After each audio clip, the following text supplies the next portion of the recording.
we've all seen that sometimes the best of the strategies do not succeed if the talent within is not internally motivated and is not fully trained and capable to work across the roles that are given to them. There would be a lot of people like me who are like HR is not a core function, HR is a support function. This is something which we've always heard when you were in TCS or when you were not on the recruitment. They are, I think, one of the most hated people as well. Also, anything and everything happens, you always blame कि HR ने ये rule बना दिया है, HR ने ये policy बना दी है. So how do you make sure that the people who are going to pursue it also understand that HR is not the support function? It's actually a... When I remember when I was graduating, then there was a company that had come which was offering 70 lakhs per annum. So everybody was excited what this company does. But the moment they got to know that this posting is in Nigeria, and about 30 lakhs and 40 lakhs of that money is it was a part of something called as a ransom money. So in Nigeria, there is a lot of kidnapping that happens. Yes. The company said that.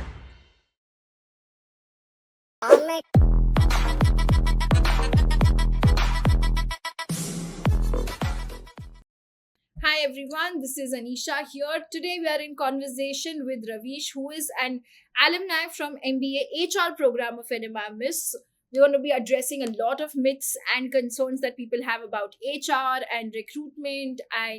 But first, let's know more about Ravish. So hi Ravish, why don't you give us a quick introduction and walk through your journey? Hi Anisha, thank you for introducing me.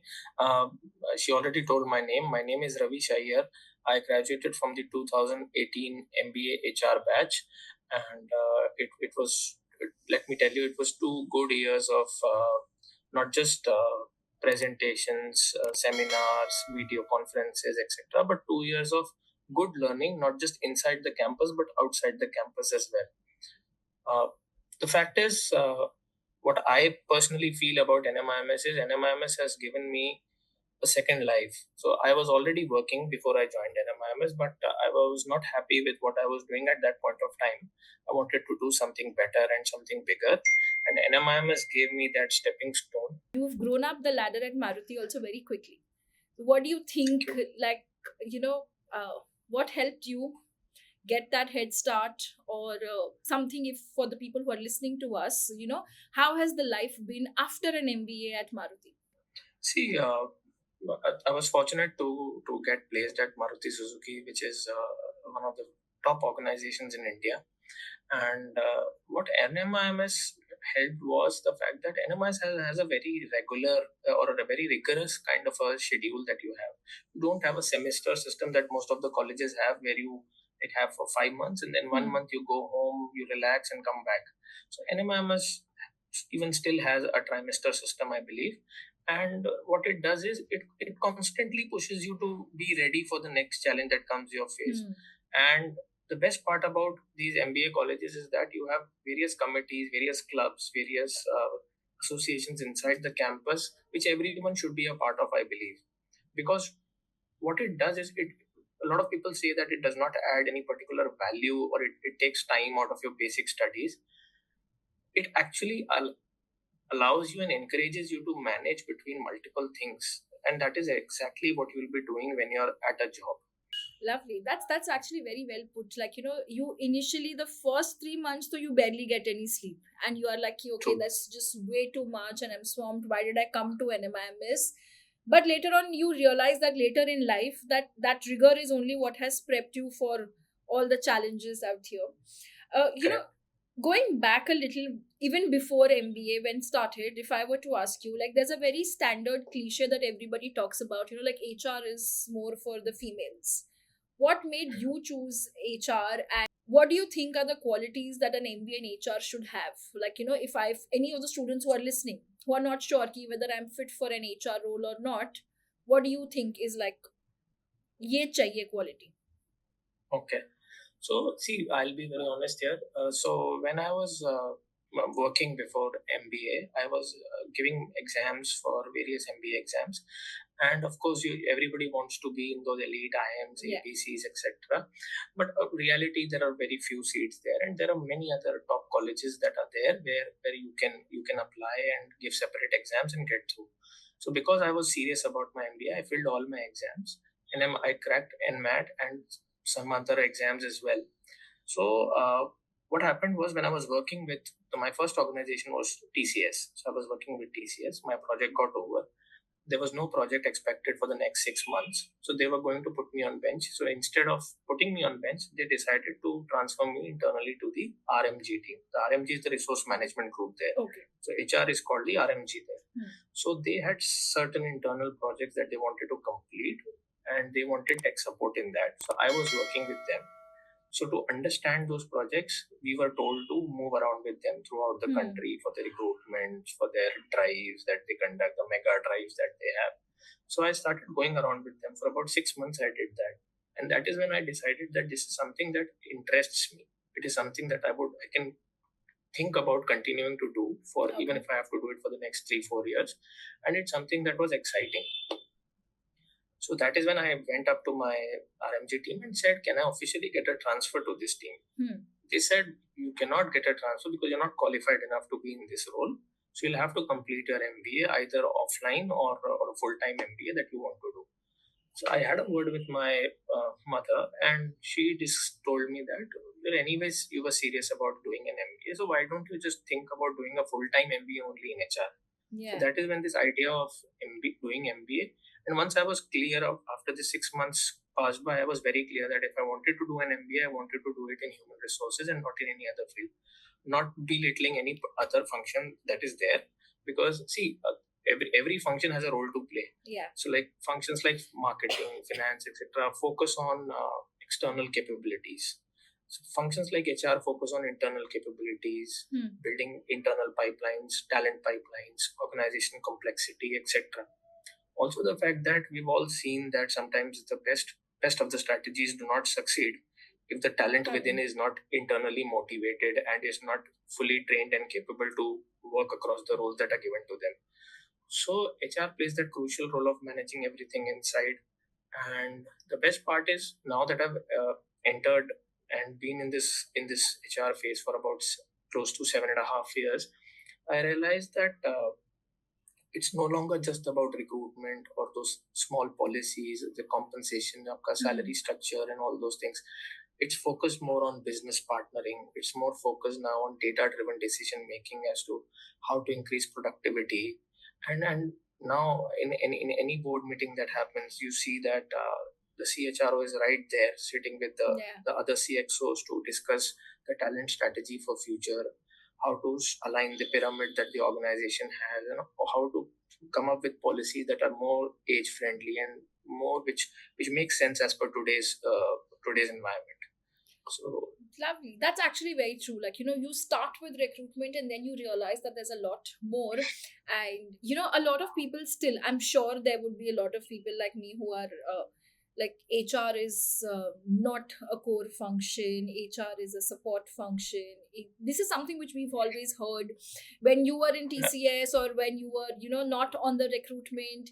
They are, I think, one of the most hated people as well also. Anything and everything happens, you always blame कि HR ने ये rule बना दिया है, HR ने ये policy बना दी है.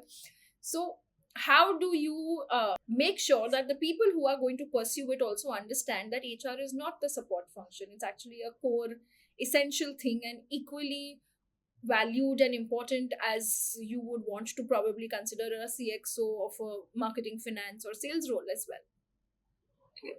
See, again, general perception is more in terms of money, if I say. See, in a very layman terms, we all look at things in very quantitative terms.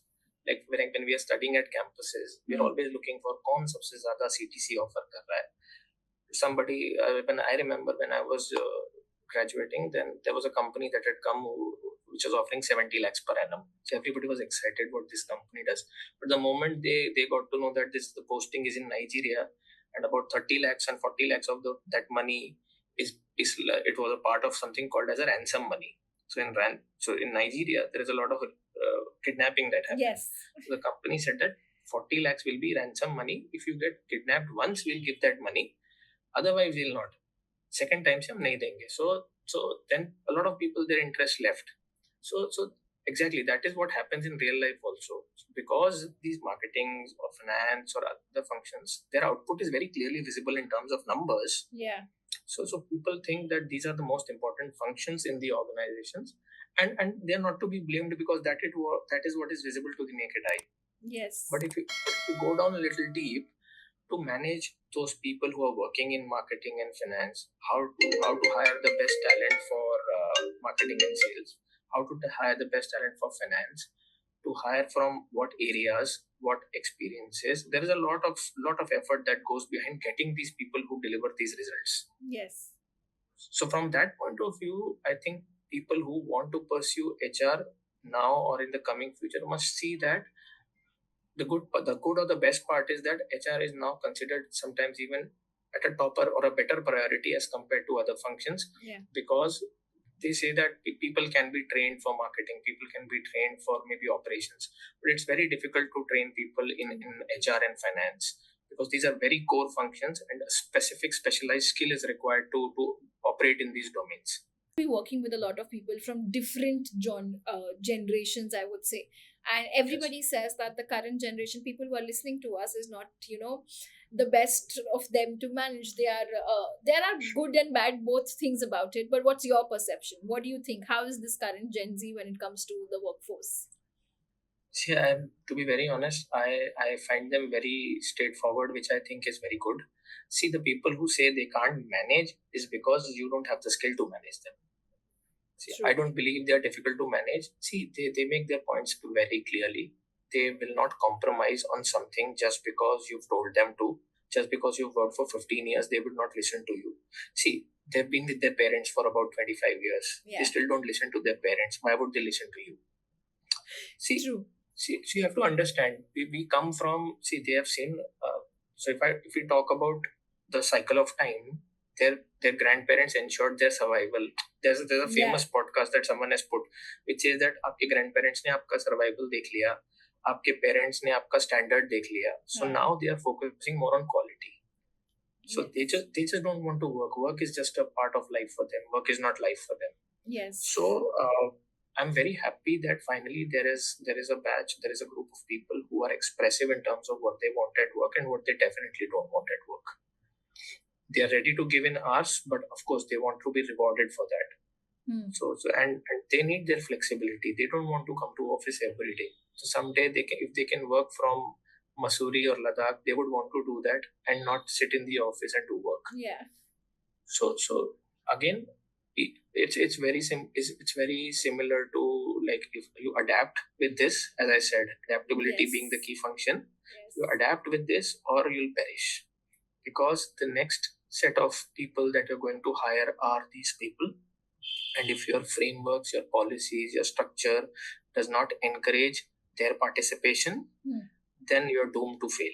You're doomed to fail because these are the people who are going to be your next customers also.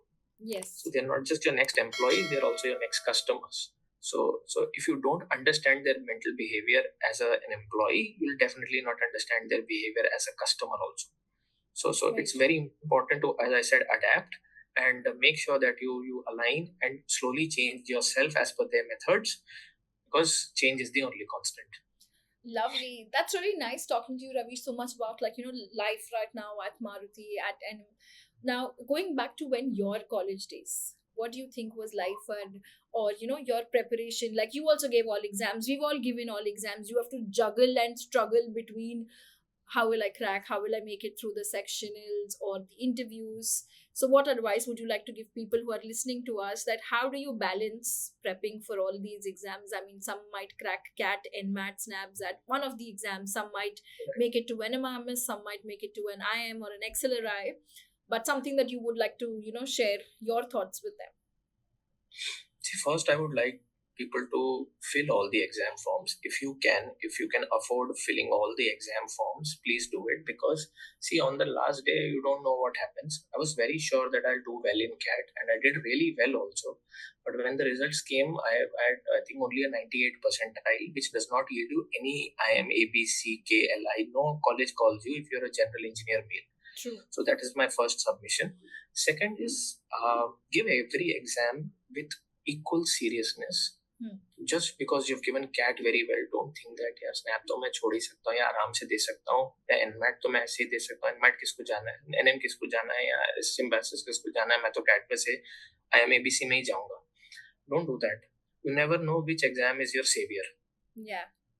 So if you don't want to waste a year, so give all exams very, very seriously. For someone who is not working and giving it as part of their graduation, or after graduation they've taken a year off, you have a lot of time at your hand.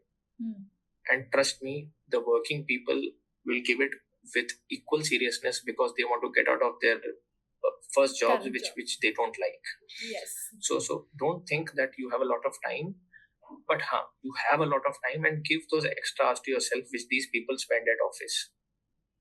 For people at office, make a timetable, study every day. It's okay if you study just 4 hours a day, but study 4 hours a day. Solve at least one mock test every week. Week.